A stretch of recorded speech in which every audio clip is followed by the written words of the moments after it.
One is a classic Western tale about the convictions of a down-on-his-luck rancher assisting the law. The other, more or less the same story, but with more fleshed-out characters to develop upon. 310 to Yuma. They Remade It.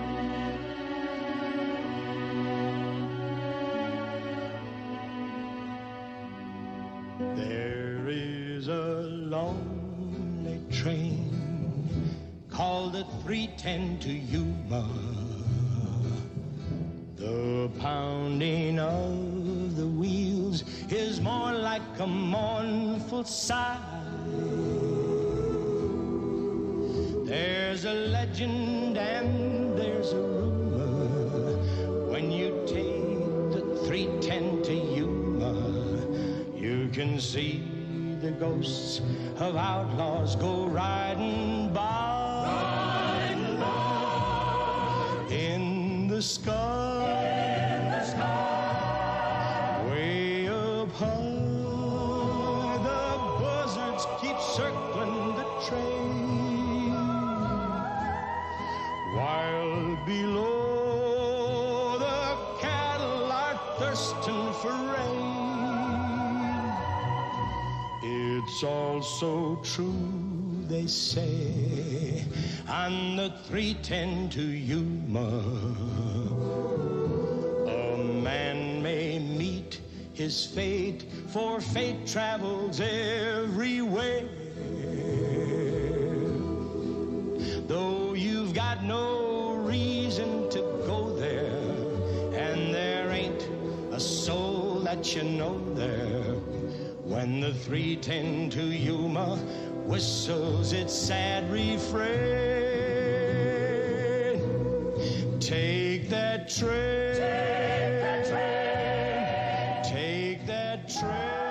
Hi, and welcome back to another episode of They Remade It. I'm your host, Stuart. And I'm your host, Jacob. Just enjoying another nice weekend in the hell that is, the declining climate state. That's always fun. It is so ungodly humid. Oh my god. Fucking... I know we talk about weather a bunch, but I almost don't think this one even counts as weather anymore. It's really just like, hey, we're having a front row seat to the impending climate disasters of the future, and we're just like, doing stuff. Which, like, they never, again, I think I've mentioned on the show before, but they really never mention in all those, like, first-hand sources and everything of, like, historical events, how fucking dull it can all be, It's like, the world's collapsing, and the biosphere is in peril, and I did some laundry today. Not all of it, but, Yeah, no, I did dishes today. I know how it is. Life keeps on going. What are you gonna do? Yeah, it's days like this. I kind of just have to start thinking to myself, maybe I should go ahead and like keep a journal, but with like really convenient notes for future historians in case things kind of turn awry. Just be like, hey, this shit's what's going down these days. Here's like our alphabet of our language. If you guys aren't using the Latin one anymore, have fun. So they can be decoded for hopefully most of our textbooks and such would survive. And hey, we got that gold disc flying around. Oh, right. It's Alpha Centauri or wherever the hell it is. So I have no idea. And if somehow audio formats survive into the future, hello, our great alien predecessors or hello, those who have come up to clean up our mess. We're sorry, and have fun. Sorry, we are one of the few audio sources to survive. I'm happy out of the millions and literal millions of podcasts that exist. This one and last podcast on the left were the two that survived. Yeah. And now you can listen to, I guess, just those two things for eternity. And all the really dull episodes of Magnus Archives. Yeah. It's like, man, these guys found this shit. It's terrifying, man. Oh, I know what that is. I shot one of those yesterday. Oh, Lord. But, now that we've gotten the vague background existential horror addressed, been watching anything to alleviate the background existential dread? Not really. I've been watching things to further increase it, pretty much. Ooh. Just keep going. The first thing is I am absolutely fucked. because I got Shrek'd over the past couple of weeks. Okay. For really no good reason. I was just like, I haven't watched a lot of these in a long time, so I'm just going to go through all the Shreks. Oh, okay. I wasn't sure what that was supposed to mean. I was like, okay, like, this is us talking about movies, right? Yeah. Or just media in general. Like, I feel like I need to step in case this is going to go someplace weird. I'm unaware. Is there any other use case for the verb of Shrekking other than to engage in Shrek-related behavior? I mean, like, I don't know necessarily for sure, but when you hear that phrase, like, kind of missing the context it's related to immediately, you tend to go to, like, just defensive mode in general, like fight or flight, where it's like, okay, hang the fuck on. Yeah, hold on. Stop it. It's like, yeah, it's like if you're in a pitch black room and all of a sudden you just hear the pop, the click of a gun, you're like, okay. Just be wary. You be on guard at all times. Someone could Shrek you at any moment. See, like, even when I hear it, I'm just like, see, it just doesn't sound right. It doesn't. But be that as it may, how was your Shrekking? Shrekking was not good. I did not expect it to be, but it was pretty dour. I still don't know why people like Shrek so much. It's really boring. It's really unfunny. It's filled with a lot of non-humor. It's just it's a nothing movie. Yeah, it's kind of the Mike Myers effect of it points out something that isn't funny, and that in context can kind of be funny, but then you start to realize over time this just isn't funny. Yeah. It's like I think Shrek 1 is fine. I think for the time it came out it was pretty impressive, and it's a nice kind of foil to, typical Disney level shit. But beyond that, I think that's the only reason it did so well at the time is because it was like shitting on Disney, like, that'll never happen, no fairy tales, farting and onions. Right. And, like, it was such the antithesis of the animated movie that we were mostly used to getting. Which, to be fair, these days, I mean, I feel like we still kind of need a refresher of every now and again, now that Disney, once again, reminding everyone, Disney owns everything and they suck. Right. I just, if we do get another similar movie that does a sort of deconstruction of that, I hope it is at least humorous. Yeah.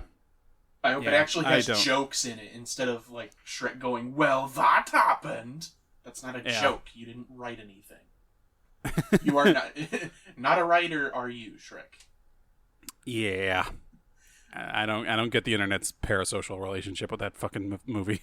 It's just growing up with it, I guess. But hey, as long as I'm on the subject, I'll just go through this sort of quickly, but, Sure. So to encompass the Shrek fest that occurred, I ended up watching Shrek, Shrek 2, Shrek the Third, Shrek Forever After, and to top it off, I just watched Puss in Boots, which came out in, like, 2018, I guess, and is getting a sequel next year.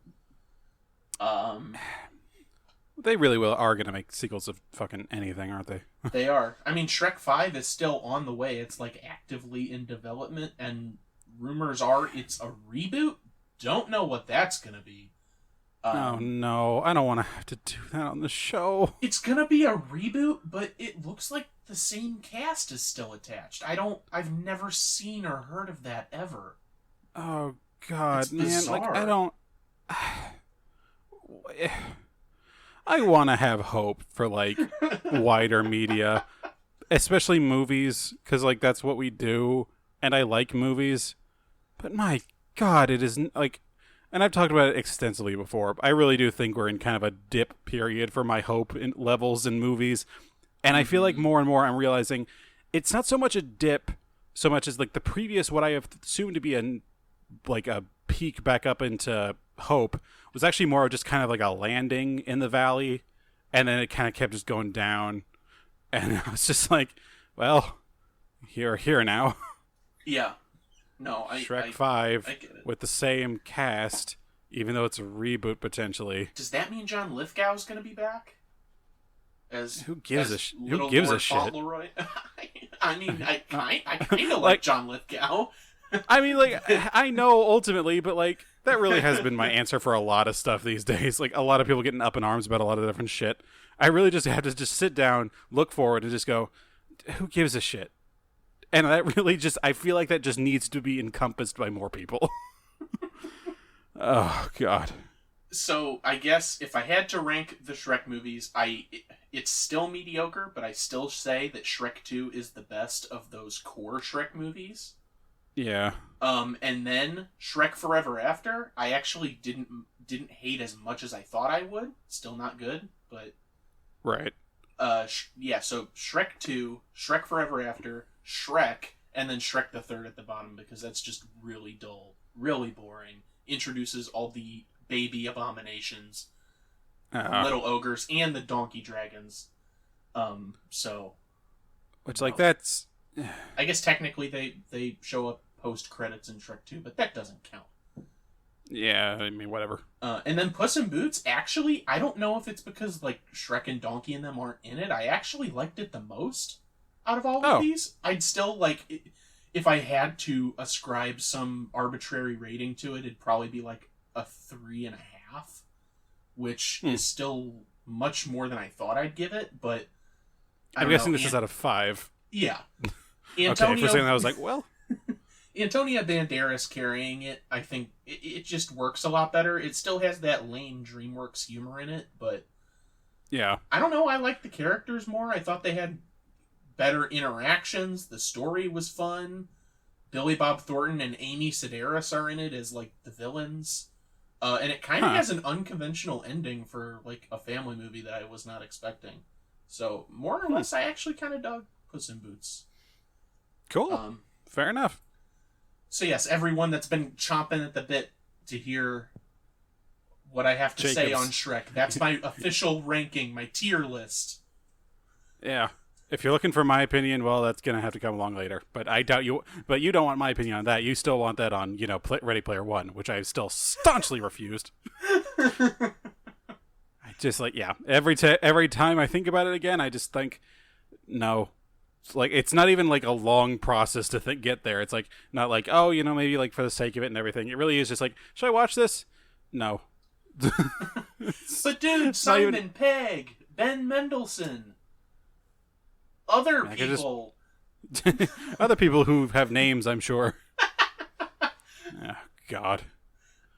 Oh. No. But Is that all you've been watching, then? No, I have 2 other things, and they're actually both new, because I finally started going back to the theater again. Cool. I need to do that before they shut down again. And I won't talk too long about them for various reasons. One was Old, which is the new M. Night movie. Yep. Actually enjoyed it more than the past couple of films that he put out. I like Split, but everything around that was kind of meh for me. Mm-hmm. But Old was pretty nice. I swear, though, I read in an interview somewhere, he was talking about the film, and he was like, and I didn't want to, I know I'm memed for, like, having twists in the movies, but I didn't really want to go for that, so it's a bit more subdued and all that. He's a fucking liar. If that's the case. It's not, like, something huge like Sixth Sense or whatever, but, it's still there. But anyways... I might just Google it or something, because honestly, it doesn't really interest me that much. I've never really liked him that much to begin with. Yeah, but, I mean, either way, I had a decent enough time. I liked seeing it in the theater, definitely. Enjoyable enough thriller. The other thing I saw, though, and I won't... the new Space Jam, I did see on opening day, when it released in the theaters. I have a lot of thoughts on it, and it's not just like it sucks, compared to the original, because they both are awful, but in very different ways. And we'll just have to talk about that in more detail on our upcoming Space Jam episode, because I'm positive I'm going to try to get it in there sometime next year. That's going to be like the Muppets, where I just, like, talk about the Looney Tunes. Probably. But I mean, this will be one of the rare cases I might be able to like talk about it a bit alongside with you because I actually love Looney Tunes. Perfect. Yes, we can talk about the intricacies of Foghorn Leghorn and Granny as characters. Yeah. Yeah, characters in very heavy quotes, but you know. Oh, Space Jam: A New Legacy would have you believe that Granny was right underneath Bugs as most popular Looney Tune of all time. I kid you not. I think she gets more jokes than anyone else in that movie. My God, did they marry Sue Granny? Possibly. It's like what they started doing to Betty White in like the 2010s, where it's like badass old woman. That's kind of what they did to her.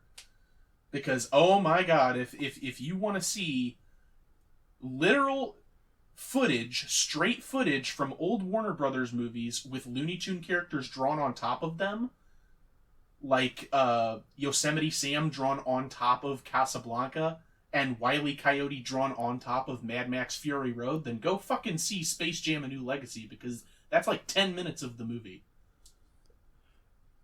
Okay, I'm gonna be real. That I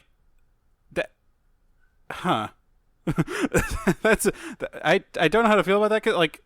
Cause I love Wile E. Coyote. He's my favorite Looney Tune, and Roadrunner obviously. And I also love Mad Max Fury Road, like you might more like than you might certain like that 30 seconds of the film then.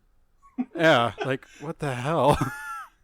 I mean, there's cool things in there, like you get like there's a segment where they go to like DC World, but the entire time they're in Metropolis, like looking for Superman, and all of the characters are designed off the Bruce Timm style from the Tim Daly Superman animated series from the 90s.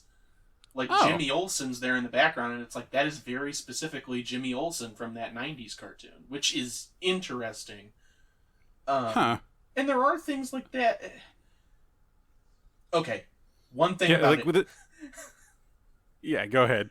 I don't want to harp on it, again, because we'll probably do an episode on it, but at near the very beginning of the movie, Don Cheadle's character banishes LeBron James to the server world with all these WB properties, and he says he's sending him to the losers. So he sends them to the Looney Tunes planet. But near the end of the movie, they have this large crowd shot, which is just an advertisement for Time Warner Brothers shit. And half of the characters are Warner Brothers or Hanna-Barbera characters like Squiddly Diddly and Peter Potamus. It's like, you can't tell me that they're more popular than the Looney Tunes.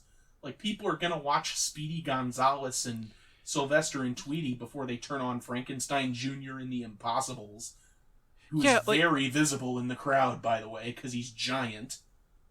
Yeah, what the fuck? Who the hell calls the Looney Tunes losers? I don't know. That makes no sense. They've been the most popular. I'm gonna get onto it too now. Let's. We Next will be year, here for Space Jam. Yeah, look forward to that, folks. Jesus Christ.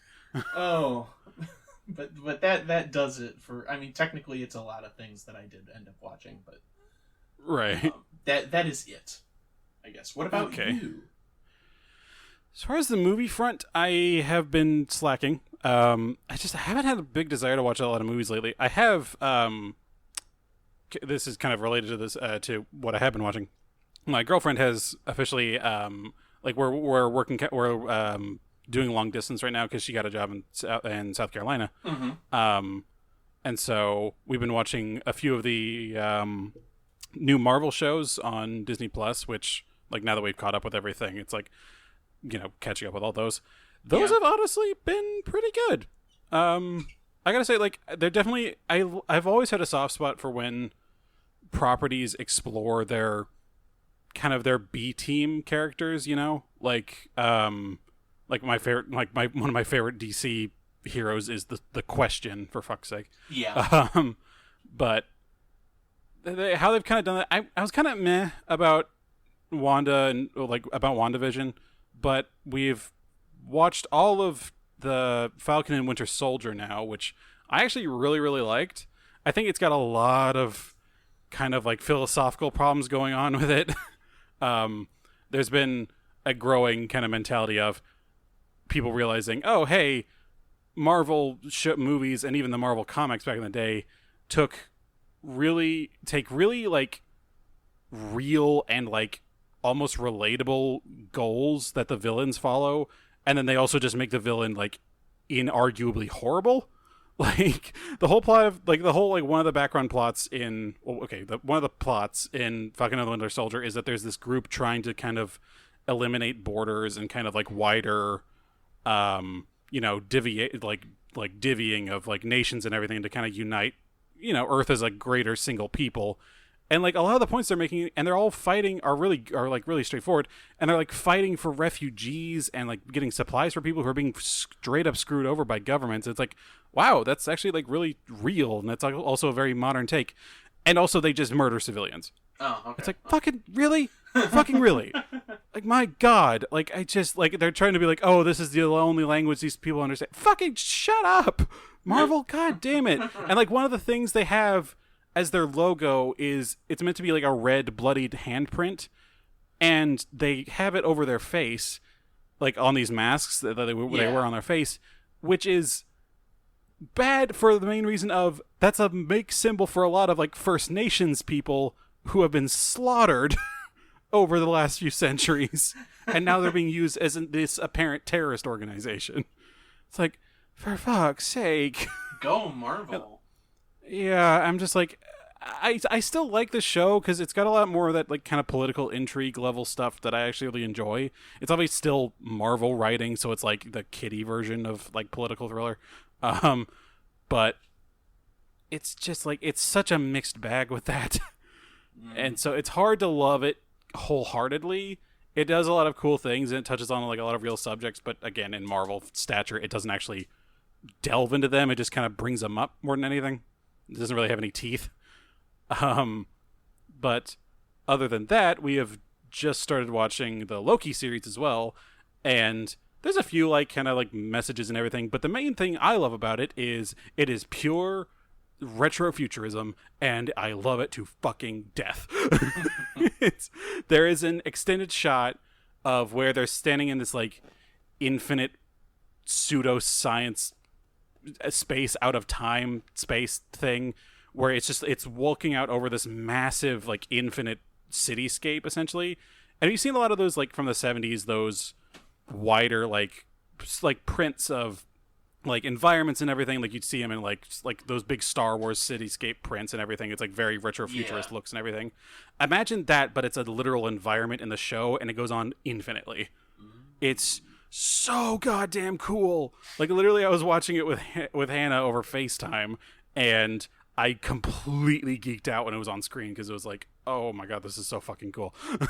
it's just pure 70s like style tech, but then like retro-futurism. So I'm just like, oh my god, I like all the beiges and like the like elements of red and orange and all that sort of stuff. It's just like you've played Control. Imagine Control, but like in the 1970s. Okay, yeah. Yeah, that's basically like if the oldest house were in the 1970s with a bit nicer decor.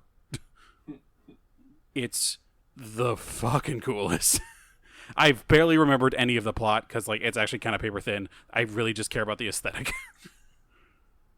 Well, I don't know why I have such a soft spot for like where the bureaucratic meets the fantastical. Because like between that Control and like the SCP Foundation, I just have some kind of like weird like soft spot for like, oh, we have all these like real world rules and everything, but also it's infinite and it defies all laws of physics. It's like, oh, here's an office park and it goes on forever. It's like, okay, it's weird, but I love it. Yeah, it's that goes on forever. What do you mean? How does that relay in the show? They're this organization. It's like the Time Variance Authority, where they literally are this like extant reality plane that like jumps between multiple timelines and has to like figure out like, oh, someone has gone off what their predicted timeline is meant to be. We have to go fix that sort of thing. And so like they literally are just this infinite parallel dimension, but it's all just like office spaces and like stuff like that. Okay. Because they literally are just like an outside source of time essentially. It's hard to explain, I guess, No, that's all right. The way you were initially describing it, just as like going on forever, I was thinking of like House of Leaves, like the titular house, things like that. I mean, that's kind of it, I think. But more retro future, like the actual design. Yeah. Like, there's a few scenes. I'm sure you could even just look up screenshots. You can see what I mean. And there was an artist back in the day that like is really like kind of like pioneered that style. I can't remember his name now. I wish I could know it, but that's a lot of elements from that. So okay, it's pretty freaking cool. I'm It's sure. basically you should just turn one of those background pictures into just an entire environment. It's like the Windows pipe screensaver, but turned into a show. Essentially, at least the environment they're in, they don't stay in it all the time, which I fucking wish they did because it's so cool. But yeah. Well, neat. That's cool. Eventually, eventually, I don't know what I'm saying. You are the resident Marvel expert because there's only 2 of us, and I've seen like 3 of the movies. So. Yep. Yep. As you pull on your suspenders and strut around the courtroom. Yep. No, that was more like kind of tucking my chin to my chest and putting my hand on the back of my neck, like yeah. It's like, yeah, I guess I am. I'm sorry. It's like it's not so much southern. It's not so much like hometown rural pride, so much as shame. I didn't ask for this responsibility. It's like I kind of. It's not even like a stoic thing. I'm just like, well, I guess this is just how my life's ended up. It's just how it is. Well, I guess I exist in this state forever. Yeah, truly, this is the end of time and the beginning of time.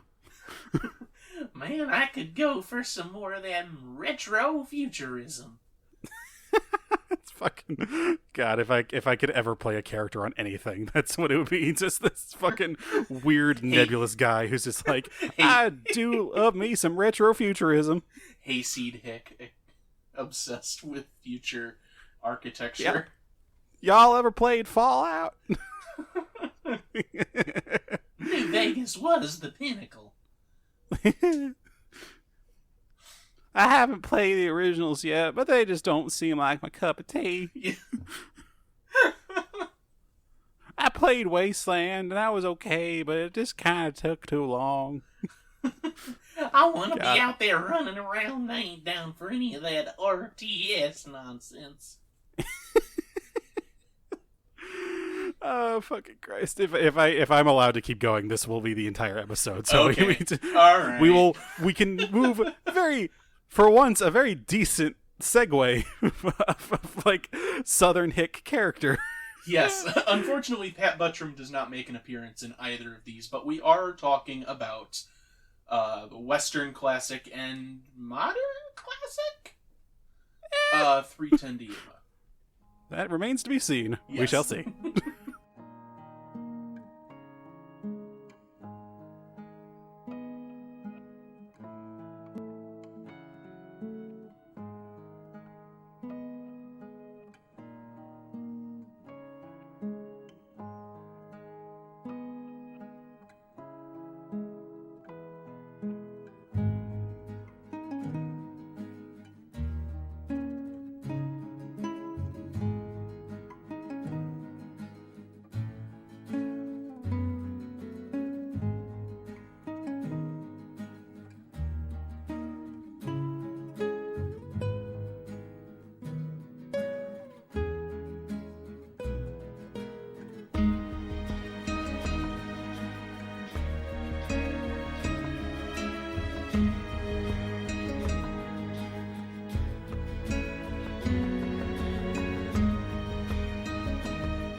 So, starting off, I will be talking about 310 to Yuma from 1957, directed by theyremadeit. In the Arizona territory of the 1880s, struggling rancher Dan Evans, played by Van Heflin, and his 2 sons witness a gang led by notorious outlaw Ben Wade, Glenn Ford, who robs a stagecoach. When the stagecoach driver manages to overpower one of the robbers, Wade calmly shoots both men dead. The robbers go to a saloon in Bisbee for drinks. Evans and his sons alert the town marshal of the robbery and his murders. A posse is then assembled as Wade, unaware that he has been discovered, instructs his men to ride across the border to safety until he can rejoin them. The posse meets up with Dan and the stagecoach company's representative, Mr. Butterfield, played by Robert Emhart, who accompany the lawmen as they head to the saloon. Charlie Prince, Wade's loyal bodyguard and right-hand man, who is also played by Richard Jekyll, lets Dan enter the saloon when he claims to have business with Wade. While the outlaws are distracted, the marshal arrives and arrests Wade right then and there. Charlie is shot in the hand, but he escapes on his horse to retrieve the rest of the gang. The marshal requests 2 volunteers to escort Wade to Contention City to catch a train, the 3:10 to Yuma, where he can be held for trial. Butterfield offers to pay any volunteer $200, and Dan and a posse member named Alex Potter, played by Henry Jones, volunteer their services. The marshal has a man pretending to be Wade placed on a stagecoach leaving town that evening, hoping to mislead Wade's men and buy Dan and Potter some time. Wade is taken to Dan's ranch, where Alice Evans, his wife, played by Leora Dana, learns of her husband's decision. Wade is subsequently moved to Contention City, where Dan and Potter meet Butterfield in a hotel room to wait for the train. Wade tries to bribe Dan into letting him go, but Dan's refusal to do so impresses the old outlaw. The local sheriff is out of town, so Butterfield hires 5 local gunmen to provide security while Wade is taken to the rail station. The slain stagecoach driver's brother, Bob Moons, played by Sheridan Camarade, arrives and barges into the hotel room seeking revenge. Dan wrestles his gun away, but it goes off. Charlie, having secretly tracked the party to Contention, hears the gunshot and alerts Wade's gang. The gunmen, aware of Wade's reputation, run off, leaving only Dan, Alex, and Butterfield. Alex saves Dan from getting shot by an outlaw on the roof, but Prince shoots him in the back and has his men hang him from the hotel chandelier. Butterfield is horrified and offers to give Dan his money, planning to release Wade. Alice arrives and tries to change her husband's mind, but he is committed to seeing Wade brought to justice. Dan then takes Wade out a back door, skillfully moving him across town as the outlaws fire at them. The outlaws finally catch up to Dan as the train starts to leave. Prince shouts for Wade to drop down so he can shoot Dan, but instead Wade tells Dan to jump into the passing car and they leap to safety together. The gang runs after the train, but Dan shoots Prince dead and the rest give up pursuit. Wade explains that he owed Dan a favor for saving his life earlier, and he claims that he has broken out of the Yuma jail before, meaning Dan will be able to claim his reward honestly. Alice sees Dan leave safely on the train as rain pours down on her, breaking the long drought. Somehow both straightforward and not straightforward. Yes, exactly. But I'm sure we'll get into that plenty. Now for the 2007 3:10 to Yuma, directed by James Mangold. Now, as often happens on this podcast, the remake doesn't stray too far from the original source story, just with a couple of turns here and there, added character depth, and, different beats are sort of rearranged, such as Ben Wade insulting Dan's marriage, having a dedicated moment in the middle of the film as opposed to just being tacked on near the end in the original. Additionally, as mentioned in the opening stinger, characters who are greatly expounded upon, they are increased tenfold, including Dan's son William, who actually, has a role in the movie. Just generally, the actual trip of escorting Wade across the plains, I guess, it gets a lot more expounded upon with different locations and actually resting for the night, all sorts of those types of things. So I'm just going to rattle through the core cast of the 2007 version real quick. So Ben Wade is played by Russell Crowe. Dan Evans by Christian Bale. William Evans, Dan's oldest son, is Logan Lerman. Charlie Prince is played by Ben Foster. Byron McElroy is Peter Fonda. Grayson Butterfield is played by Dallas Roberts. Doc Potter by Alan Tudyk. Alice Evans, Dan's wife, is played by Gretchen Mol. Emma is Vanessa Shawn. Zeke is Luke Wilson. Tucker is played by Kevin Durand. And Marshall Weathers is played by Luke Rains. And that is pretty much it. Cool. A lot of English, British Isles fellas in the new one. Yeah. Fucking Christian Bale's Welsh, I think. And then I think Russell Crowe is Scottish, maybe? Is he? I always assumed he was Australian. He might be Australian. I can't remember. I'm sorry. That's okay. I never took you to be a big crow head, anyways. So it's understandable. I'll have you know, I would murder for crow. Murder for crow, Stan Crow. Because I'm murder of crows. Oh, dumb. Okay. We were both stupid on that one. Let's be real. Like, that was not good. Like, there were no winners in this situation. I'll go into full circle real quick, and we'll get to your initial thoughts.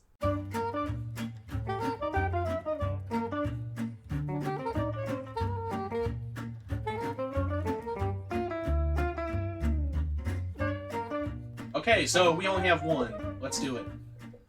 Oh, okay. Shit. So, literally, the only one we have this time around. Alan Tudyk was Doc Potter in 3:10 to Yuma from 2007, and he played the voice of Iago in 2019's Aladdin. Huh. If you can even call that a role. Because they greatly reduced that character. So. Yeah. I'm honestly shocked that we did not have, like, anything else for this one. Like, we haven't talked about Bale, we haven't talked about Peter Fonda, Russell Crowe, Glenn Ford, any of these people before this point. Damn. Well, I'll be fucked. Which is interesting. Okay. Yeah. Well, that makes our job easy this time around, I guess. Okay. Yeah, cool. Yeah. All right. So, give me those thoughts. Yes. First of all, let me say how proud I am that I have influenced you into getting a Western under here on your own. I will take full credit. These were my big boy steps. Yeah, Jesus Christ. But no, yeah, like, I was very pleasantly surprised with it. For some reason, when you had mentioned the name before, you had even brought it up, like, when you first brought it up, that it was a Western, and I was, like, happy about it then. But then subsequently from there, for some reason, I didn't remember it was a Western. I thought it was going to be, like, some sort of, like, more modern movie, or, like, something having to do with, like, more directly with the train itself. Like, I think I was thinking of, like, another movie where, like, they hijack a train, or there's a train movie of some, I don't know. For some reason, I thought it was going to be, like, some sort of, like, modern thriller thing. But then I remember, then I saw the thing I was renting, I was like, oh, yeah, shit, it's fucking Western. I forgot. So I was very pleasantly surprised. Just because of my own stupidity. But to that end, I had never seen 3:10 to Yuma. I don't even know if I had heard of it necessarily. I know it's a classic, but I was well surprised for both of these. Like, I was like, oh, wow. Like, I normally, like, you kind of get, okay, these are both very mixed bags compared to each other, that's for sure. Yeah. But both each on their own merits, I was like, wow, this is actually pretty impressive. And the main one being that 3:10 to Yuma might very well be one of the most quintessential old westerns to ever exist. Like, outside of anything. My. Well, outside better. outside of like, just like from the tone and everything, outside of like anything with like John Wayne, but like how it opened with its own like narrative, like theme song and everything, to the point of where, was this just like an actual old Western song? It doesn't sound like it because it's very simple. And old Western songs were a bit mixed. Mm-hmm. But that, like, opening on the shot of like a Wells Fargo truck or carriage, essentially, and then I watched the 2007 one. Wow, this is a quintessential modernized version of a Western. Of that being taking what is relatively straightforward plot and adding excess amounts of violence and next level fucking like shootouts and everything, to the point of this really just feels more like a Red Dead Redemption level. Yeah. Like literally the opening scene of them robbing the Pinkerton cart in 2007 is, I'm pretty sure that just is a level in one of the Red Dead Redemptions. like the, Gatling gun on the back and all. Oh, which, like, yeah, probably just aped. Or an homage. Yeah. But it didn't exist because it was, Red Dead Redemption didn't come out until like 2010. Mm-hmm. Oh, well, yeah. I meant Red Dead Redemption might have been. Oh, yeah, no, that's probably this. Honestly, that's probably true. Yeah, they've done that before. But yeah, and of course the fucking historical nut in me like looks at that scene. I'm like, I know those kinds of stagecoaches existed, but they weren't just like hanging out in the middle of nowhere delivering this stuff. Like this, they would have been in a train of a whole bunch of other things, and they would have been like guarded by the army with that amount of ordnance. Like, and I just see that I'm like, look, this is a cool set piece, but damn if it's not kind of really blowing its load on the over the top stuff immediately out the gate. Yeah. But yeah, like, and I say that in comparison to, the original, where it's like very wide swaths of it's like, these guys are just kind of chatting. Where it's like, it's an interesting chat, but yeah. They always tend to be slower, and that's not always a bad thing, but it depends on what you're going for too. Like, I'm not the biggest Western fan, as we've discussed previously. I'm getting more into the genre as time goes on, but when I go to watch a Western, I expect things to like be happening constantly, and that's definitely like a viewpoint going into it, and that's me basing a movie based on the genre it's in, which isn't necessarily fair, but at times it can also turn me off, because it's like, oh, well, I didn't think I was getting like a dramatic period piece necessarily. You know what I mean? Yeah, I can get you. Not that there's anything wrong with that. Not that there's anything wrong with that, of course. Yeah, like, and we've had moments of like that in any of these movies we've watched. Oh yeah. Yeah, the Westerns tend to Westerns really do tend to have the widest range of like what you should expect, even just within the movie itself. Mm-hmm. 'Cause like 310 to Yuma for this one, the original was honestly it's pretty subdued when you get right down to it. There's not a whole lot of major action, and so there's a lot of like more dramatic beats and a lot of tension building, which honestly I loved, and I'll get into that more later. And then 2007 is pretty just straightforward, just like action flick with like, exaggerations of how, the West was wild and all that such. And each has their own merits. But then even think back on other Westerns we've watched, like, the remake of True Grit was very kind of aimed at being a bit more realistic seeming versus the original is like, John Wayne, but John Wayne is a bit more violent, I guess. Yeah. And like Magnificent Seven, I mean, that one was kind of like this whole like almost Western opera. It felt like at times. Oh, I long to rekindle the magic of I thought about it definitely in the past, and while I don't know if I would consider those my favorite watches, I think that's our best episode. Which one is that? The Magnificent Seven Samurai episode. Oh yeah, yeah. That was a good one.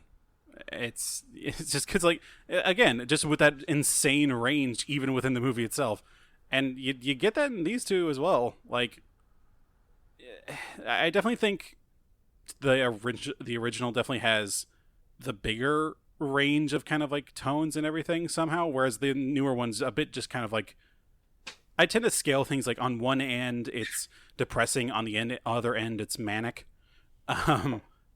And it definitely feels like the original kind of goes pretty wild on both, into kind of both directions in certain cases. Mm-hmm. The 2007 was a bit closer on the depressing end, though. It really was just like, wow, here's this rancher guy. He has basically no morally upstanding prospects beyond, he has a family. His son is basically on a constant basis calling him a cuck. And he is being beaten up by everything between here and Dodge City. To the point of him even fucking dying at the end. Oh. Compared to the original. Yeah. Oh, can we talk about that? Yes. I much prefer the death ending. What, really? Yeah, I actually do. I think it's just tied in with what you were saying, and I figured we probably wouldn't agree on this because we've had similar conversations on this very show in the past. But, yeah. I just think it's the perfect capper to that sort of depressing story for a more modern Western. It's not the ride off into the sunset style ending that I associate with classic Westerns. Mm-hmm. And so when he died, I was like, oh, yeah, that's really, I actually enjoy that. And, it's like, it's an end to his character. He put everything on the line, and his son can, like, see that. This son who has been constantly against him for the vast majority of the movie. And the thing is, this is one of the rare cases where I actually watched the 2007 version first. So I was, even with what I just said, the riding into the sunset of the classic is kind of what I expect out of the classic Western. I thought he was going to die in the classic one, too. And that possibly tainted my viewpoint of it, because then it felt like a bit cheaper, I guess. And I was like, oh, okay. Because then, Ben Wade is talking to him in the train car, and he's like, you know what? It looks like you got me on the train. I'm going to escape, so the audience that has grown to love me, they still love me. We all get our way. Whereas in the original, they're sitting in the hotel room when Ben Wade tells Dan this. He's like, I've been to it a couple times, and I keep escaping from it. You can just see Dan's face drop as he's starting to like question his convictions in that moment. Like, why have I been doing all this? Yeah, This is that's actually a really good point. I didn't really think about it like that. Yeah, that definite plot point of, oh, I've escaped before. That they definitely did use that to an actual usable degree in the 2007 version. I have a weird opinion, I guess, on the death scene for the 2007 one, because like it really just seems like at a certain point, like this poor guy has just gotten the shit beat out of him, and at a certain point I'm like, man, fucking let him have a win. Like, and by the end, like with the sun like coming up and everything, I just thought it was just a bit too cheesy, just like a bit too much. I was just kind of like, no, like this son has been like, I think it's just this actor in general, I can never see him in anything, and I can only ever see him as like on the point of breaking into tears. His face just has like one of those faces where it's like, God, he just looks like he's always sad.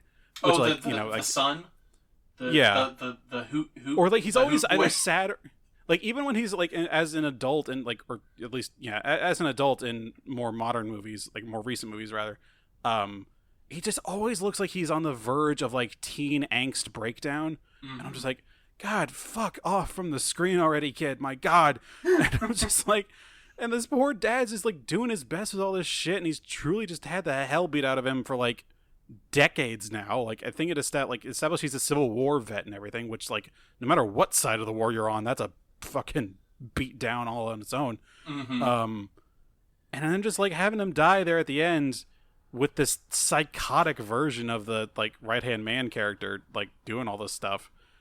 And then just it ending with, Wade straight up like, murking his entire crew right in front of him. It's like, I think that could have been cool if it was done a bit differently, but it's just, I don't know why. Just there at the end, I'm like, man, this almost feels like a cop-out. Like, it doesn't feel like anything significant was gained.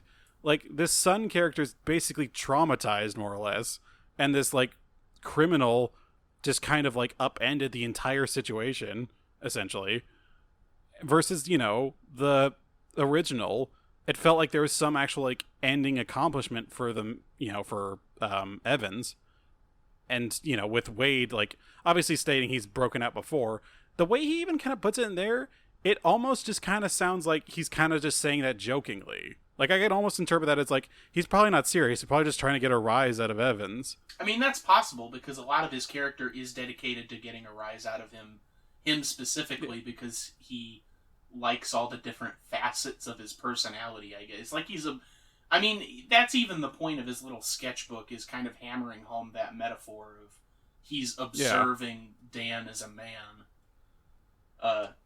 and as, like, a person, so... Yeah. I loved how they kind of like played off each other there by the end. It's like, it really was just asking this whole situation where not necessarily diametrically opposed individuals, like I couldn't say they're polar opposites, but like it was really just kind of seeing these two men of like questionable level of honor on both their parts coming together in this ending of like, this is just how it needs to be. It's not how either of us really want it to be, but it's how it needs to be. And it's like, oh, that's pretty cool. Versus the end of the 2007, I was really just kind of like, it feels like the only message here was just like, the West was fucked up, wasn't it? Yeah. It's like, which also, it again, feels a bit realer, I think, to me. I mean, I guess, but also at the same time, again, like, this is just the history nut in me. The West wasn't that crazy. Like, it was kind of rough, and, like, there were definitely bad moments, but, like, all the shit going on in this one, it's like, it really just kind of pushes it for me. Like, honestly, the more realistic one is the original in my eyes. I guess the last thing I have to say on the death scene is, I definitely, made my point abundant. I think, the way I prefer it due to the character interactions and all that, blah, blah, blah. Yeah. It definitely is a better, like, kind of character moment. I think as a character, it's a cool moment. Story-wise, I'll say it's I would not fault anyone for not liking that ending, because it is very hard to pull off and correctly justify within the story having your main character die at the end without it coming across as like a student film, like an art house student film from college where it's like, I don't know how to end this. So kill off the main character. Exactly, yeah. Yeah.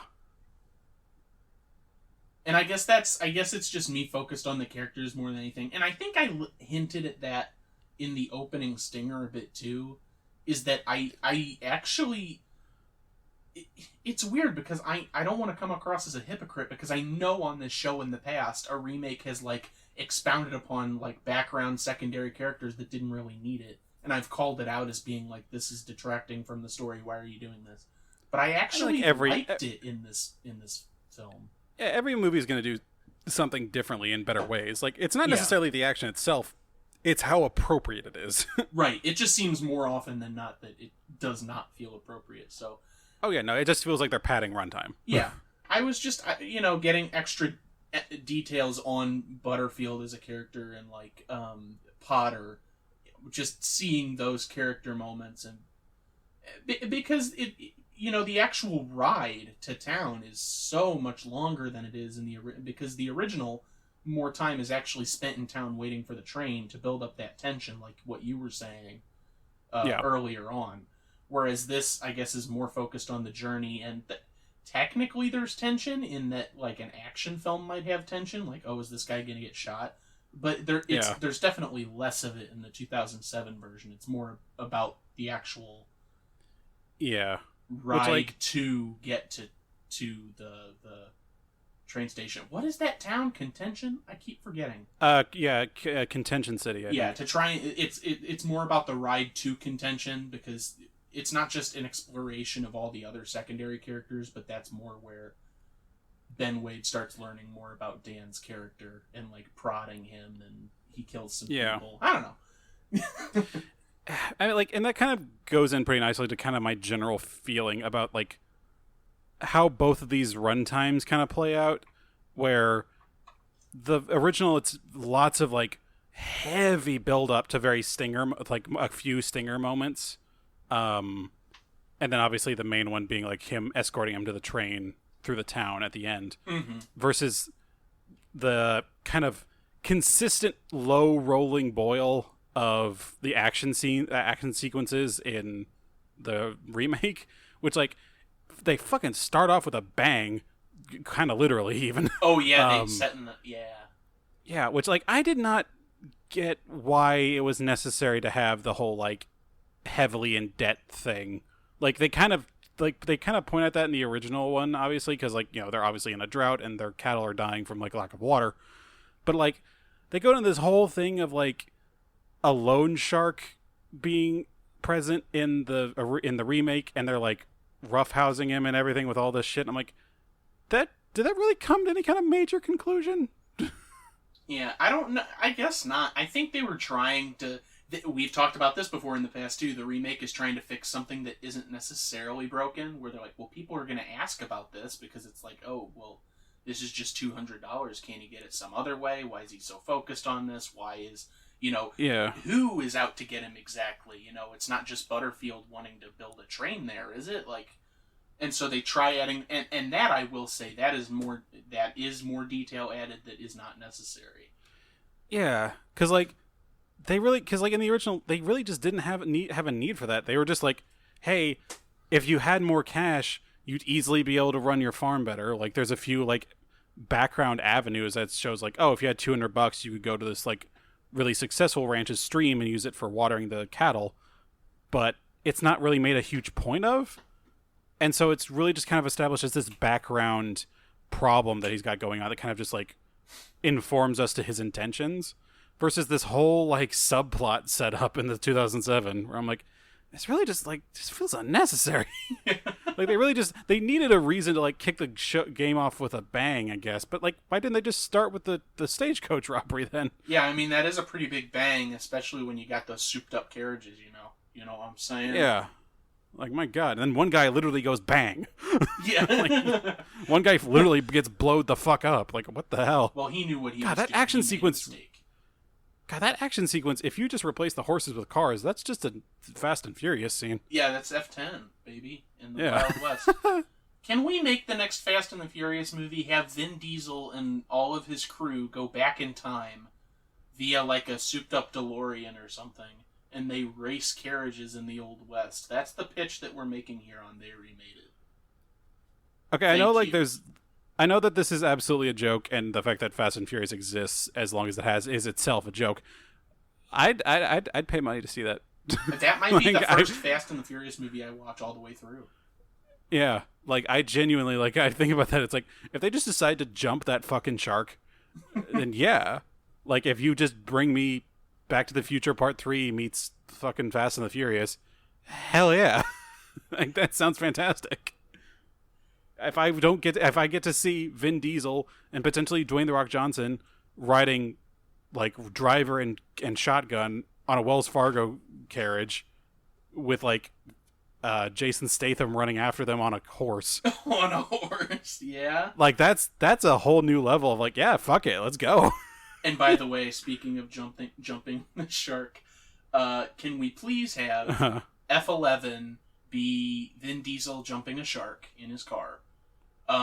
It can be like a 1960s DeSoto, let's say.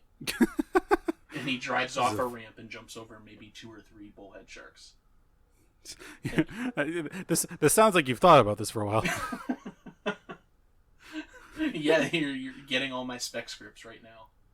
Yeah. Basically just filming an episode of Jackass at this point. Yeah. Which, like, honestly, like, that would honestly be more thrilling than the other shit that happens in Fast and Furious. I'll have to take What were we your talking word about? for it.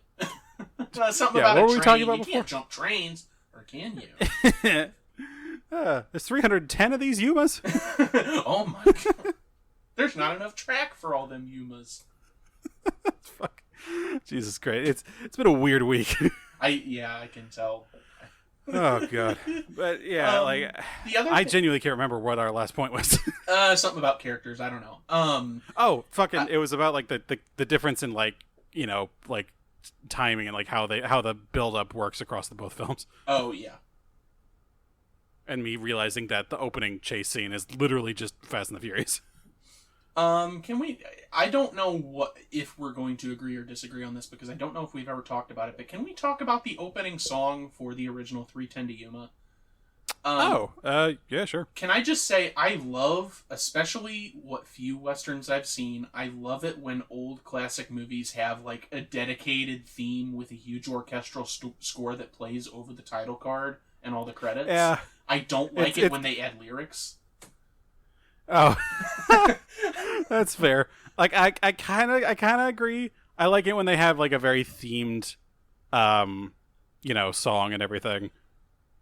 But yeah, the lyrics are always a little weird. I think this one was better than most. I think the only other one I ever actually liked is in Django. Because that one's, like, it's very kind of real, but it's rather than it just being, like, kind of this very general thing. Yeah, no, this one was okay, I guess. It kind of felt more like the story of it definitely felt closer to what, like, maybe an original song from back then would have been, because it's basically just a ghost story that they're describing. Yeah. It's like basically describing, hey, this particular train of having some kind of legendary background is like a portent of death, apparently. It's like, if you find yourself and there's a train labeled 310 to Yuma, you need to get on. It's for you. Ooh, spooky Yuma. For whom does the 310 to Yuma go? It goes for the... Gosh, gang, it's a haunted train. I like the... Fucking... What? Sorry, go Christ. No, it's just like, that was just me just gonna be like, fucking goddamn it. It's... Treasure. Treasure. Sorry. I think I would like it more if the lyrics were more general. I think the only thing I hate is it's got that, it has to say like the title of the movie as the title credits are going by, so it's like the 310 to Yuma. So it just feels like the film that you're watching. I've never liked stuff like that. It's I get that. And yeah. It's like very roll credits. Yeah. Besides that, like, oh, sorry, go ahead. Oh no, it's like I was just realizing, like I realized that really is where that trope came from. Oh yeah. Excluding that minor misstep in my eyes, because I don't know how many people out there would actually agree with me on that. I do prefer those sort of old time scores, especially for westerns. So I much prefer, and it's hard for me to say this, I much prefer the score to the 57 Yuma than the new one, but also composition. Like, obviously the new Yuma has a composition. There is a composer attached. You have to have some form of music, but scores aren't done that orchestrally anymore for those types of movies. Not unless it's like a huge action scene, I feel, or something that's intentionally dramatic. Or anyway, so sometimes it feels unfair to compare the two, because I don't know, maybe the composer wanted to do something like that, and the director's like, we don't do that. Right. That being said, I wish the track on the soundtrack was turned down a little bit in the 57 version, because it can be a little bit overbearing at times. I don't know if that was just the version that I watched or what. No, it was kind of on my end too. I think a lot of those older films, the concept of normalizing audio really wasn't super popular yet. Yeah. So yeah, that was definitely an issue. I had to like, I'd be like, okay, hang on, just like reduce the brass section for a second. I thought about it specifically when Ben was in town in Brisbane talking to that the waitress barmaid, about her eyes, and it's like doo-doo-doo-doo-doo-doo-doo-doo. It's like, what the fuck, sounded like Tinkerbell Cinderella's castle. Yeah. Like that's what I mean, like in those moments of like, this movie really did have like a lot of different ranges on the emotional scale. Yeah. Which like whereas the 2007, it really was just Russell Crowe borderline sexually assaulting. Oh yeah. Which like I guess she was into it, so I think she was. It's that weird thing. Again, I don't get relationships, okay? I just don't get them. We are not at all in any way qualified to be the judges of this sort of thing. Two white men discussing something like this, so I mean, not even necessarily that. I mean, like, the white definitely adds to it, that's for sure. But the fact that we are both, extremely comparatively socially stunted compared to a lot of guys, like that being like the wider general type of like guys out there who are very like sexually charged and that sort of bullshit, whereas the both of us really just aren't, and so like it's just, we are the last people in the world that should really be judging this sort of thing. I guess if you were a Giga Chad on the internet, you'd call me a beta. I don't know, but it just seems overly aggressive, similarly to Jack Nicholson and in The Postman Always Rings Twice. And it's like, well, it seems like she's consenting at least, but this seems really aggressive for my liking. To be fair, you don't even need to add Jack Nicholson in X movie. You could just say Jack Nicholson. Yeah. It's like, let's be real. God. He seems nice. Yeah. He seems crazy. He do. Oh, God. I mean, Russell Crowe definitely is too, but, like... He is, for various reasons. He definitely had a penchant for fighting people. I mean, fair enough, I guess.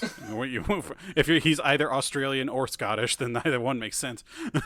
I'm trying to remember that one story. What he was like upset at like a hotel clerk, so he picked up the rotary phone and like beat him with it. Like there's like 3 stories from the early 2000s where he just like viciously assaulted people in public and got thrown in jail. Yeah, that tracks. But he's the Honestly. he's the gladiator. Let him out, man. He's Ben Wade, motherfucker. looking distinctly Australian in this movie, I might say. Because like I kept getting that because he must be Australian. He is Australian. God damn it, I'm so stupid. Yeah. But fucking like his hat and everything and the style of everything he did, I wasn't super into it. It just he felt kind of out of place compared to the very like edgy kind of like bad cowboys. Like his main right hand having that full like. Oh, I don't know what the hell that style of jacket is. Like that like double buttoned, like double breasted thing where it's like really just looks like it's one step away from like 1890s Nazi. Yeah. Like I never got that one. I like that guy, by the way. I'm okay with him. I think he's definitely got the most personality in the movie. Exactly. He's like pure lunatic, which isn't always like a good character choice, but I think it's weird because the main antagonist of the movie is technically Ben Wade, I guess. But it depends on how you frame it, because he's with the... Well, no, not in the 2007 one, because he kills 2 people on screen. Well, yeah. But... I mean, he does that in the original, too. I guess he does. I'm just thinking of, like, the... Yeah. No, I know what you mean. It's more so the, It's weird cutting between the two because his right-hand man will just, like, shoot people and he leaves that guy burning alive and all this sort of stuff. And then you cut back to Ben Wade, who's supposed to be his boss, the bigger baddie, and he seems so much less bad, which is kind of the point. You know, he's relating to Dan and whatever, and they're sort of growing this kinship of understanding or whatever. Yeah. Like, I know what you gotta do. You do right by your son, blah, blah, blah. And it's like, what am I supposed to feel for this character? I know what they're trying to make me feel, but then, like, this guy is singing a song, so he brutally stabs him. Like, Yeah, like, that's kind of the ends I was kind of getting to between the difference in characters. Like, they do a job of expounding the characters in the remake, but it kind of expounds it to the point where so many of their actions just don't make sense anymore. Yeah. Like, in the original one, they really don't try to make a huge point of anything that they're doing. They're kind of just like, you know, the relationship between Evans and Wade is pretty laid back comparatively, where it's like really just like Wade Evans definitely has something to prove ultimately, but Wade is also kind of like supportive of that pretty much from the get-go. There's a few moments like, you know, he obviously like is still trying to take advantage of him, but then by the end you can clearly tell he's stuck to his convictions, and so Wade's like, oh, okay, like, I'll respect you this much, I'll kind of just go along with it because I kind of know it will only make everything worse if I don't. I'll just be on the run again, and a good man will probably be dead. And so it ends up kind of just being like the very real kind of realization on really both their parts. Wade, you know, realizing, you know what, fine, I've been truly matched by a truly good man. If not a good man, at least like an honorable one. And then Evans being like, I have been able to get past this and can recognize that this is a human being and not just like some foil that I can just allow to take advantage of for my own situation. Right. And so like, and then doing that in comparison with the 2007, it's just their characters just feel like all over the place. Like, I feel just kind of bad for Evans in the new one. And then he gets, like I said, then he dies. I'm like, man, that just wasn't fair. To me, though, to that end, it feels to me, I always felt like the 2007 Evans had more to prove. Like, it always, to me, felt like he had more of a reason to have the convictions that he did, even though at times it went it was a little overbearing with just the universe hates this rancher. But in the original, you know, obviously he's this down on his luck rancher, as stated before, and, like, his wife kind of side-eyes him about nobody doing anything to stop the cattle, but besides that, I think that, I don't know. It's sort of a thing where it's one I think shows too much, but the other I don't think shows enough. And the common ground where they meet in the middle is that conversation that Ben and Dan have, where Ben is toying with the idea of, oh, I bet your wife was a real pretty woman before she ended up marrying you, and you ruined her. And that's the common ground they share, in that you can see like his insecurities, I guess. Yeah. Yeah, I can see what you mean. I definitely agree with that point of the original definitely doesn't show enough.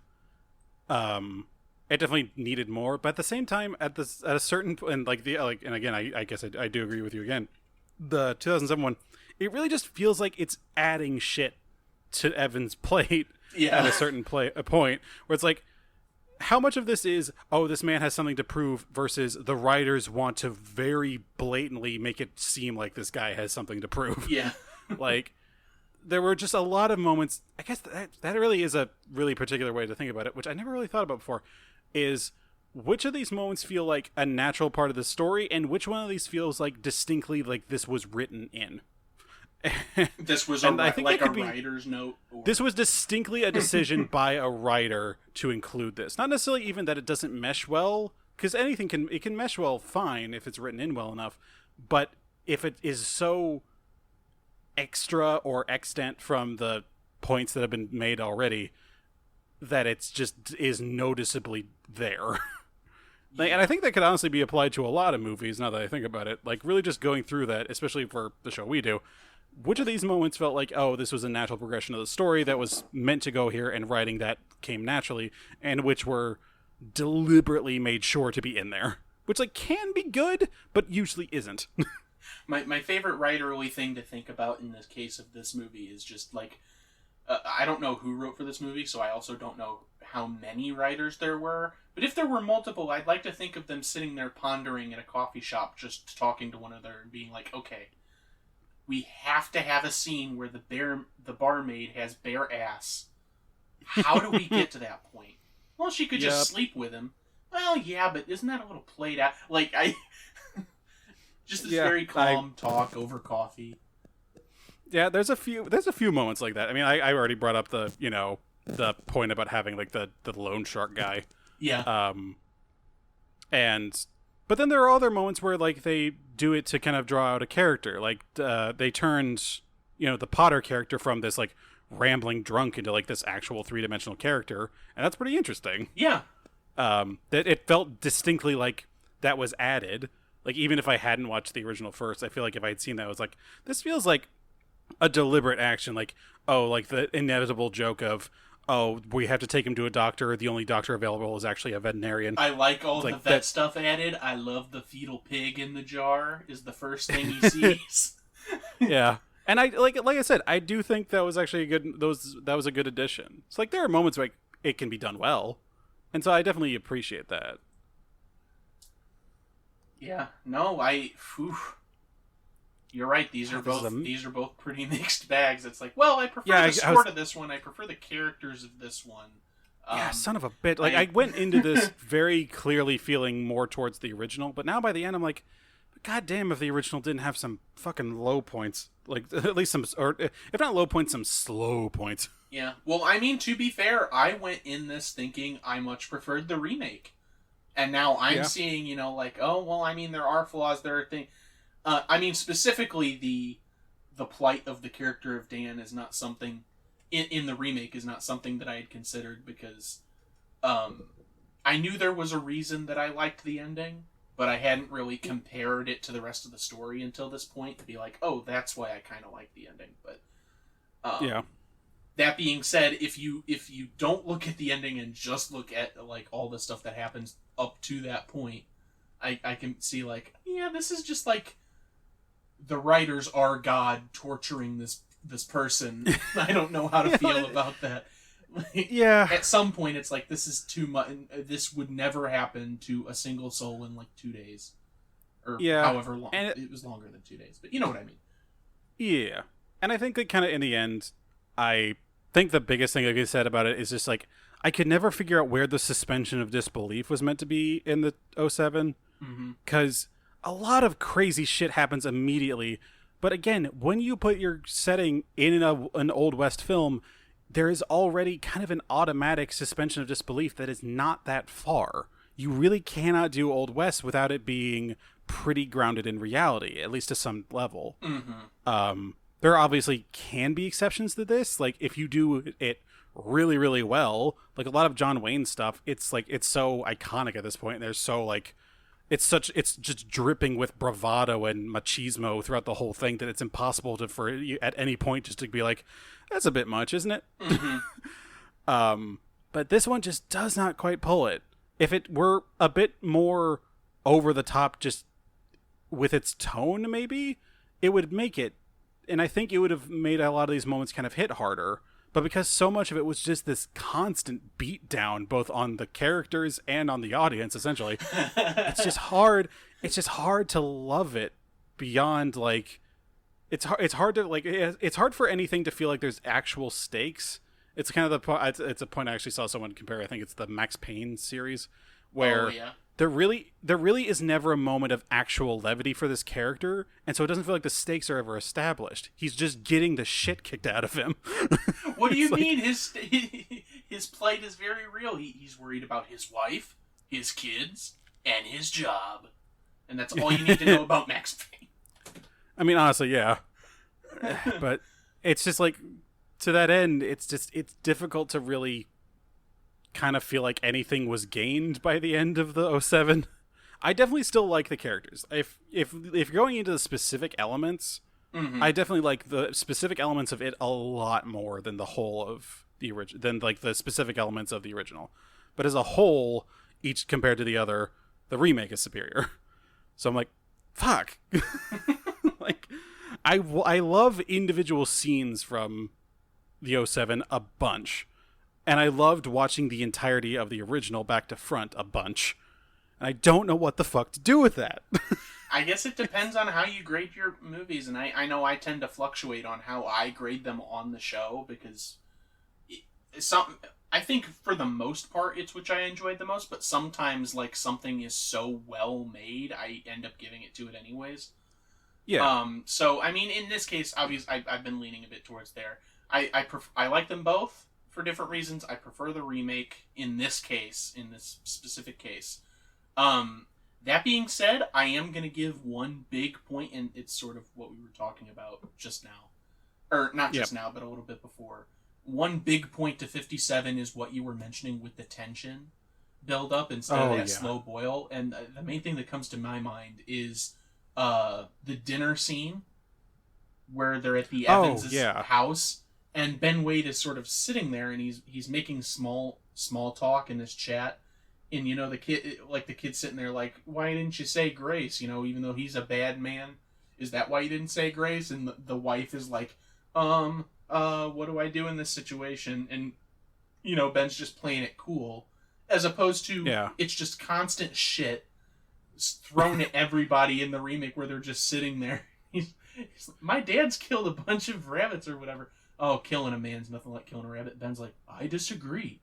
And it's just like, okay, so, just being dark to be dark.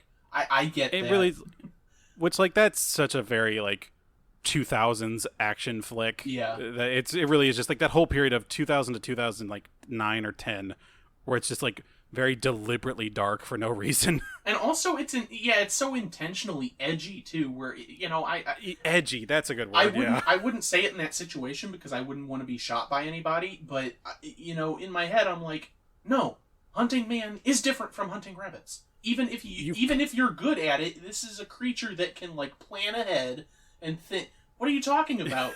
And it's like he's saying it to be dark, but if you think about it, he's an idiot. Fuck your wannabe dark metaphors. You're not Fallout Boy. Get that shit out of my house. One is a human, the other's a damn rodent. I can catch a rodent in a box with, like, two berries. Like, on my own, man. Like, fuck. Yeah. Oh. And I kind of do think I just ended up having the exact opposite end of yours for this one, but, like, that doesn't necessarily mean it's bad, because, like, we both have very good opinions. They're just very slightly opposite. No, exactly. And I think that's it's like good. One is on -0.2 and the other one is on +0.2. Which, like, fuck, goddamn, if I didn't establish my lack of social graces before.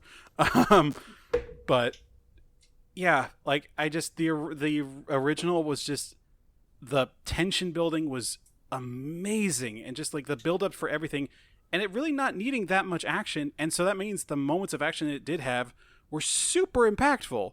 Like the moment where they straight up kill and hang fucking Potter, like, holy shit. And you see it hanging. Like, oh my God. I did not expect that. I was like, what the fuck? Because I thought he was dead when he got point blanked from the back, and then like I was like, oh, he's still alive, and then you hear him scream, and then you see the shadow of him, and then later you actually see him being, like, hanging by his neck. I'm like, fuck, man. Did you expect... were you expecting Alice to scream when she saw the body? That was like a weird drop-off for me, where I totally expected something to happen, but she just sees it and walks past. I think, like, I'm kind of glad she didn't. I am, like, too. I just... Like, it was a very real response of, like, shock. Because it's like, okay, my husband's up here. I need to talk to him. This is the shit that's happening. I need to block past that right now. It was like, just yeah, bizarre, that was a very that's real like reaction. Yeah, that's like a cinematic, like, trope that was ignored, and I was not expecting it. Which, again, like you were saying, that, like, that's not a bad thing at all. I was just curious if you also had that moment. I kind of did, but, like, I didn't really, like, explicitly expect that to be a thing. But, you know, when I thought back on it, I was like, oh yeah, that's like, wow, she really was just like, I'm in shock at the moment. We need to move on. Next scene, please. But yeah, and to, like, that end of, like you saying, like, the tension, or like the dinner scene and everything in the original, as, like, kind of a highlight. I gotta just say, like, a general highlight, I think, for the new one was really just, like, Ben Wade's character in general. Like, I think Russell Crowe did a great job. I think at the end, again, the ending, like, basically everything barring, like, the death scene and, like, that ending of how he, like, murks his gang, like, instantly. I think, like, the build up for him and just him being this guy was done a lot better, and it felt like a lot more of a character, like we've talked about a lot. It felt a lot more like an actual character, not a realistic one, but a character nonetheless. Especially for Russell Crowe, because can I just say, like, I think this is the first time I've seen him in a role where I actually, like, believed the character he was playing. I'm not a big Russell Crowe fan. To be honest.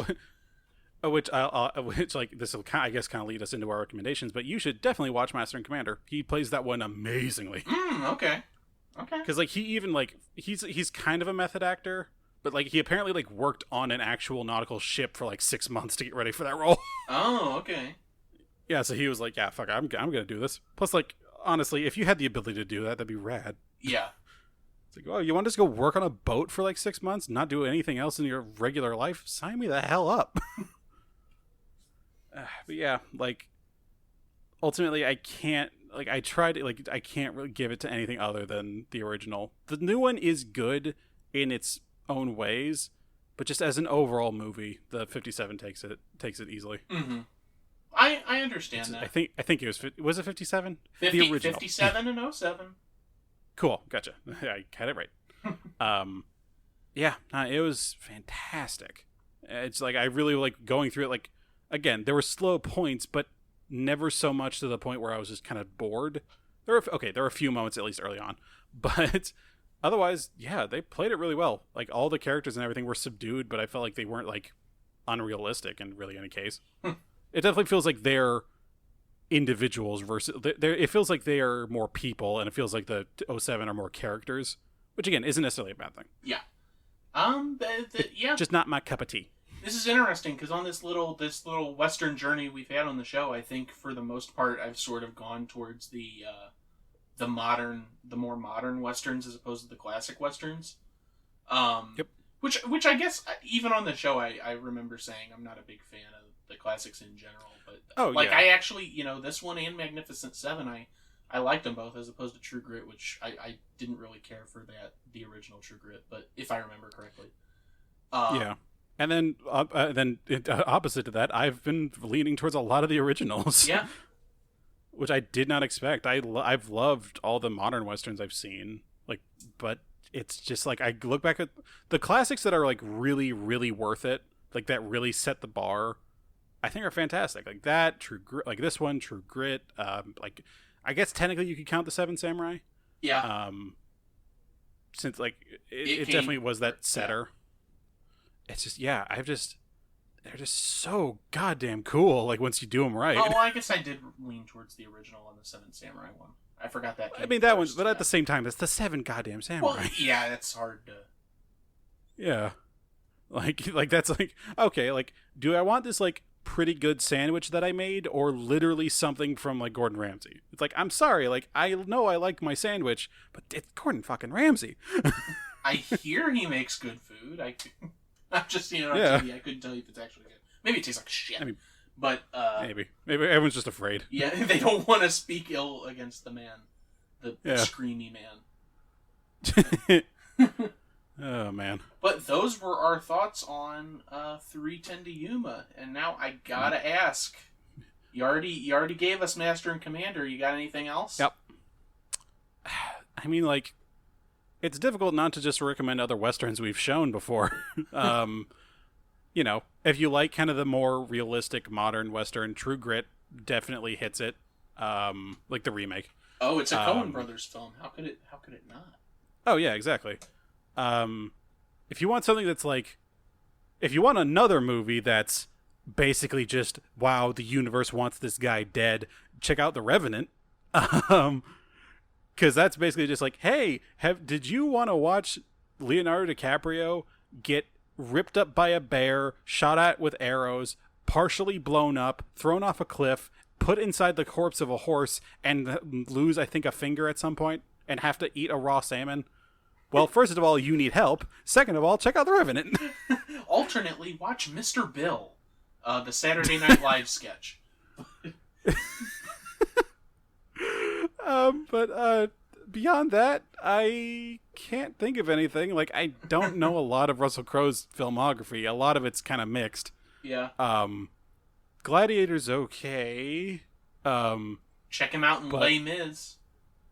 Of course, I like over all of this, we've kind of basically ignored Christian Bale, but it's like, what the fuck can you say about Christian Bale? He does everything. Yeah. It's like, fucking, I don't know, watch the American dub of Howl's Moving Castle, I guess. Which, like, yeah, that's Christian Bale's in that. That's still fucking weird to remember. Watch the American dub of Howl's Moving Castle because Billy Crystal is in it. Forgot about that one.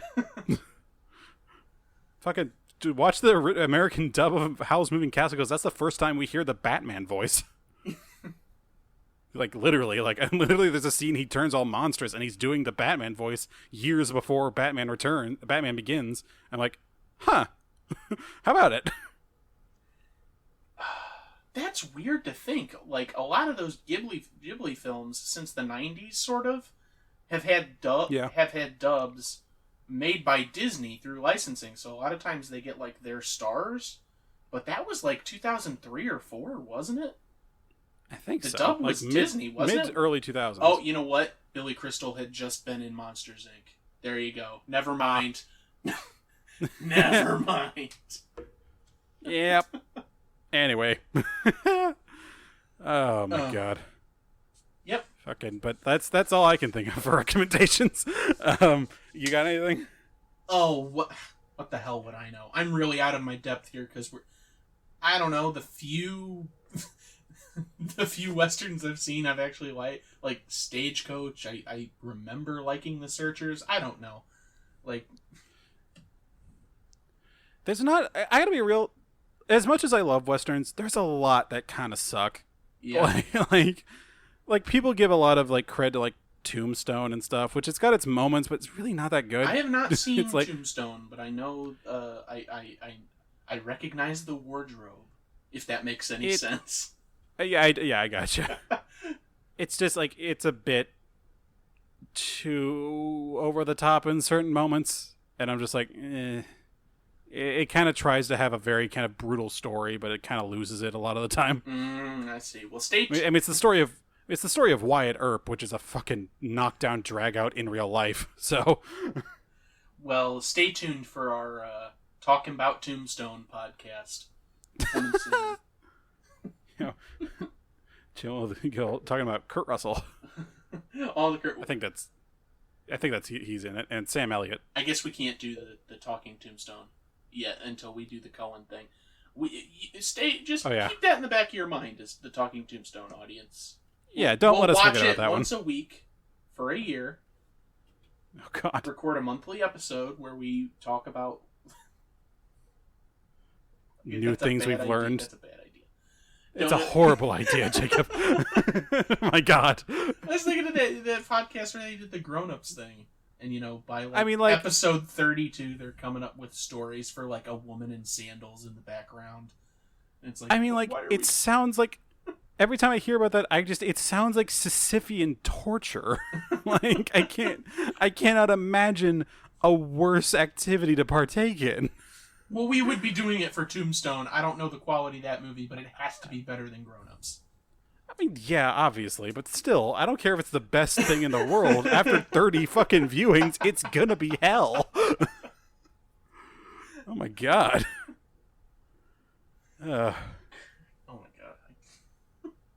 That's suggestions. That's recommendations. That's all. Yep. It's just our slow descent into figurative madness. Actual hell. Yeah. Oh, I guess I should do socials. Western movies do this to us every time. I feel like. Do they? Like every time we end up going on massive tangents and like talking about like wider parts of our life. It feels like every single one, like Seven Samurai especially. That one we got real deep. I think you're right. What is it with fucking Westerns, man? I don't. Anyway, here's some socials, I guess. We're gonna ponder our existence for a little bit here. Yeah, you know what? If you want to stay tuned to the future, we got tons of stuff coming up.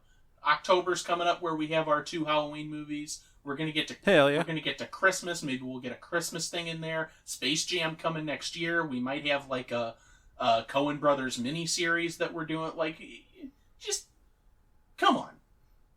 Yeah. Come on. Stick around. What are you waiting for? Yeah. Let's get existential up in this piece. But you can find the show on like iTunes, Google Play, Spreaker, Podbay, Stitcher, Podomatic, iHeartRadio, all those things. And just go ahead and, like the podcast, sub to hear episodes in the future. Leave comments, ratings, reviews about anything you want. It doesn't even have to be about the podcast. Be like 10 out of 10. I never got it in the mail. It's like, well, I didn't ship anything, but at least that'll be there. It'll be reflected on the page. Yeah. Go ahead and send us an email. theyremadeit@gmail.com if you have any suggestions, thoughts, plans for the future, things like that. And just tell us your secrets. Just like doors open. Let's talk. If you tell me a secret, I'll tell you one. It won't necessarily be good, but it'll be a secret. Yes. And you don't know how many toes I have. I could say that. Then I'll have it might not be. It might not be like, surprising, but it's a secret. It's a secret to everyone that doesn't know. I mean, a secret is just a fact that no one else knows. That's literally it. That's the objective definition of that. Yeah. So what do you want from me? We are not writers, folks. Something earth-shattering. Yeah. Like, if me and Stu were writers, we wouldn't be filming this right now, would we? Or recording this. We'd be at Starbucks talking about bare-ass barmaids and... I don't know. Yeah, like just some of like fucking what do writers do? What do we fucking know? We went to engineering school for fuck's sake. Okay. I mean that sounds pretty similar to engineering school then. Go ahead and follow us. They Remade It on Instagram, @ItRemade on Twitter for updates about podcast episodes when they go live, potential episodes for the future, recommendations we've made on the show, what we've been watching and playing, and full circle diagrams I put together to showcase roles for actors we've covered multiple times. And all that is fun, and you can find those on Twitter and Instagram. And that is it for socials. That's as social as we can fucking be. Yeah. As we have very firmly established Yes. with our backgrounds. Frankly, I'm fed up with it, to be honest. Yeah. Who the hell are you? What are you doing here? Get out of my metaphorical house. Get out of my office. Bring me pictures of, I don't know, fucking bare ass. Don't do that. Please, don't do that, please. Jesus Christ. What have I done? I think I've dug this hole deep enough, don't you? I think so, yeah. Okay, cool. I think, as always, I'm your down on his luck rancher, Stuart. And I'm gunslinging Jacob. I thought you were going to say bare ass Jacob. No. Well, good night, everybody. can't change the past. Goodbye.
Must be nice.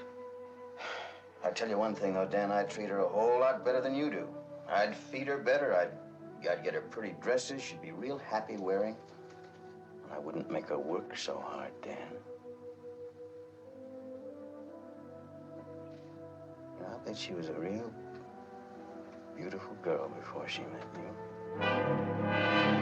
I told you before to shut up.